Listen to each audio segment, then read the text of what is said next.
দুই champion Spain ও আর্জেন্টিনার মধ্যকার ফাইনাল সীমা ম্যাচটি অনুষ্ঠিত হতে যাচ্ছে 2026 সালের 28 মার্চ দোহার লুসাইল স্টেডিয়ামে। ফিফা সূত্রে জানা গেছে, বহু প্রতীক্ষিত এই ম্যাচ আয়োজনের পক্ষে এখন প্রায় চূড়ান্ত পর্যায়ে। সময়সূচির জটিলতার কারণে ম্যাচটি দীর্ঘদিন ধরেই পিছিয়ে ছিল। ম্যাচ উইন্ডোর সময়কে সামনে রেখে ফিফা সব প্রস্তুতি সম্পন্ন করেছে। সম্ভাব্য ভেন্যু হিসেবে মায়ামি, রিয়াদ সহ কয়েকটি শহরের নাম শোনা গেলেও বর্তমানে সবচেয়ে এগিয়ে কাতারের। এর কয়েকটি কারণ হলো দুই দেশের ভৌগোলিক অবস্থান, অনুকূল আবহাওয়া এবং সবচেয়ে গুরুত্বপূর্ণ বিষয়টি হচ্ছে ফিফা প্রেসিডেন্ট জিয়ান্নি ইনফান্তিনোর প্রধান আবাসস্থল দোহা। যদি এই সিদ্ধান্ত চূড়ান্ত হয়, তাহলে 2022 বিশ্বকাপ ফাইনালের ঐতিহাসিক ভেন্যু লুসাইল স্টেডিয়াম আবারও বড় মঞ্চে সাক্ষী হতে যাচ্ছে। আর্জেন্টিনা 2022 সালে ইতালিকে 3-0 গোলে হারিয়ে ফাইনাল সীমা শিরোপা জিতেছিল। এবার লিওনেল মেসির দল সেই ট্রফি রক্ষা করতে নামবে। অন্যদিকে ইউরোপ চ্যাম্পিয়ন স্পেনের জন্য এটি হবে প্রথমবারের মতো ট্রফি জয়ের সুযোগ।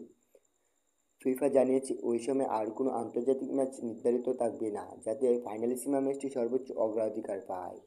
ফলে 28 মার্চ শনিবারের দিনটি ফুটবলপ্রেমীদের জন্য পরিণত হতে পারে এক বিশেষ দিনে, যেদিন লুসাইল আবারও ইতিহাস রচনার সাক্ষী হবে।